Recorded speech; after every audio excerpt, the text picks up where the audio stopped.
56 San Miguel Street. Ito na nga. Tao po. Tao po.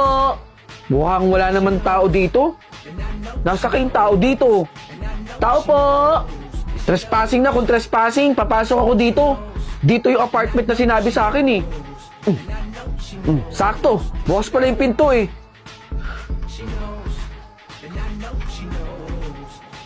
Sino ka? Hoy!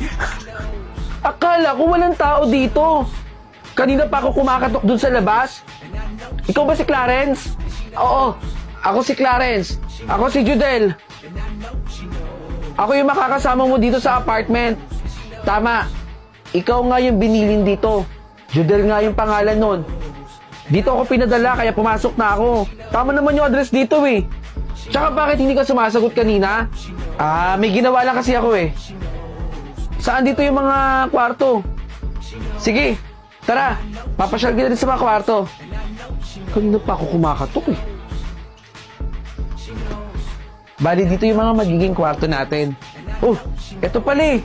May isang kwarto pa pala dito eh. Papasok na ako ha. Saglit!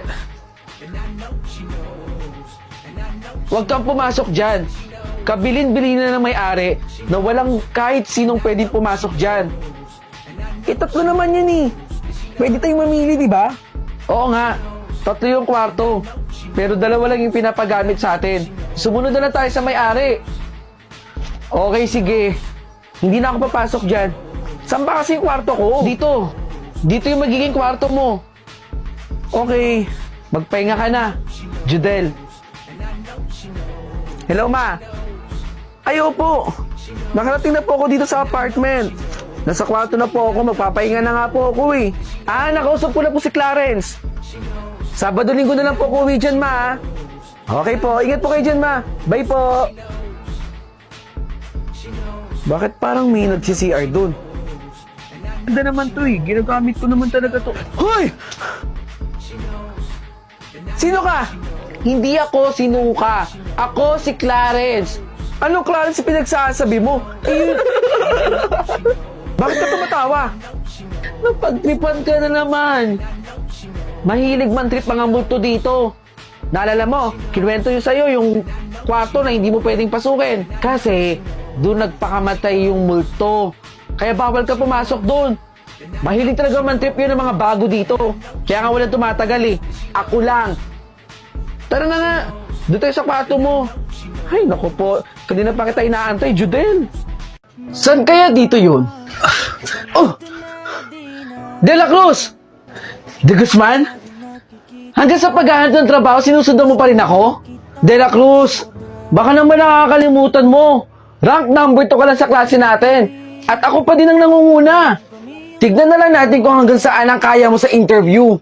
At alam ko namang ako ang matatanggap dito. Dahil sa ating dalawa, ako lang ang magaling. Kung ako sa'yo, De La Cruz, umuwi ka na. Alam kong hindi mo kakayanin dito. Makalis na nga.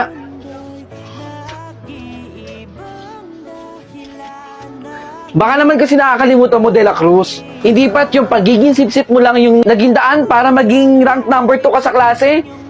At saka, yung pagbibigay-bigay mo sa teacher ng kung ano-anong bagay. Baka naman mamaya gamitan mo pa ng pagiging sip-sip dito, ha? Kakaiba ka na. De La Cruz, sinabihan na kita na pwede ka nang umuwi. Kasi naniniwala akong hindi mo kakayanin yung interview na to. Mr. De Guzman, kayo na po. Ay ma'am, ako po si De Guzman at ready na po ako.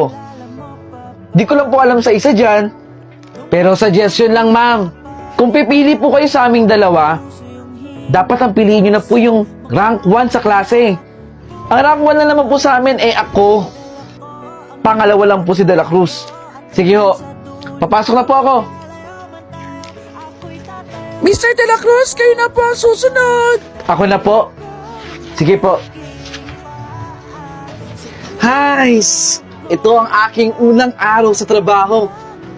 At buti nga kay De La Cruz, hindi siya natanggap. Ito po, pakiayos na lang po. Kailangan maganda po dyan. Ito rin po, De La Cruz? Bakit ka nandito? Di ba hindi ka naman natanggap? Ako yung natanggap. Oo, hindi nga ako natanggap. Eh kasi, family business namin to. Kumpanya namin to. Isa ako sa may-ari. Sa inyo to? Alam mo kahapon, sabi ng HR, hindi ka nila kukunin. Pero pinilit ko lang na kunin ka. Para kahit pa paano makatulong ako sa'yo at meron ka ng trabaho. Ayusin mo yung trabaho mo ha. Dito na ako, sa office ko. Isuot mo to. Bawang to na pangontra sa mga aswang. Mabisa to. Wala namang masama kung susubukan natin, di ba? Ang mahalaga, ligtas ang magiging anak natin. Hindi naman ako naniniwala sa mga ganyan eh. Maniwala ka man o hindi, suotin mo to. Hindi mo ba nabalitaan yung nangyari dun sa anak ni Aling Christy? Na dapat magkakaroon na siya ng apo. Pero dahil naaswang siya, dugo na lang ang lumabas sa kanya. O sige na nga, akin na. Ayan na, sinuot ko na. Lapit ka na lumabas, anak. Miss, ilang buwan na yung tiyan mo? 7 buwan na po ito. Talaga? Hipuin ko lang ha. Grabe, ang laki na ng tiyan mo. Ay, saglit lang po. Huwag niyo na pong hawakan. Tama na po. Miss, alagaan mong mabuti yan ha. Oo naman po. Aalagaan ko po ito paglabas niya. Naniniwala akong siya ang magdadala ng swerte para sa'yo. Kayo rin ho. Mag-iingat po kayo ha. Nalinis mo ba yung ilalim ng kama natin? Bakit ganun? Sobrang baho dun sa lugar na yun. Oo naman. Tinanggal ko yung basura dun. Kaya wala na dapat mabaho dun. O nga no? Bakit pa sobrang baho? Tinignan ko yung kulungan ng aso natin. Okay naman. Malinis. Pero bakit sobrang baho? Alam mo, baka aswang yan. Eto asin. Sigurado akong aalis sila dito. Oy, umalis kayo dito. May balak pa kayong kainin yung anak namin, ha? Ayaw ako lubayan, eh. Di ba? Wala na. Ang sakit na talaga ng tiyan ko. Sige, ma'am. Iirin niyo pa po. Kaya ko to. Para sa anak ko. Kaya niyo po yan, ma'am. Aray ko, ang sakit na ng tiyan ko. Ma'am, wag po kayong sumuko. Alang-alang po sa anak ninyo. Bakit wala ko naririnig na iyak ng sanggol? Ma'am, wala pong sanggol. Durog po na dugo ang lumabas. Ano nangyari? Nasaan na yung anak namin?